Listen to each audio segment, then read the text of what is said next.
Naniniwala ka ba na ang failure ay napakahalaga sa buhay natin? Yung failure na natalo ka, yung failure na natanggal ka sa trabaho, yung failure na natalo ka sa negosyo o hindi mo na-achieve yung goal mo, yung failure na napahiya ka at di mo naibigay ang pangarap mo para sa pamilya mo. Napakahalaga ng failure sa buhay natin. Alam mo kung bakit?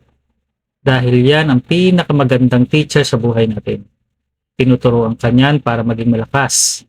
Tinuturuan ka niyan para i-accept ang failure, ang pagkatalo, kung paano maging malakas para mas pagputihin mo pa sa susunod. Hindi mo maaabot ang tagumpay kung hindi ka nag-fail.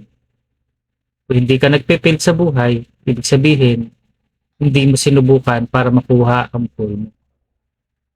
Walang tagumpay na hindi dumaan sa failure. Walang malakas na hindi dumaan sa pagkatalo. Kaya kung natatalo ka, nabigo ka, kung nag-fail ka sa isang bagay, darating ang panahon na lalakas at ma-overcome mo ang failure. Dahil ang failure is the key to success.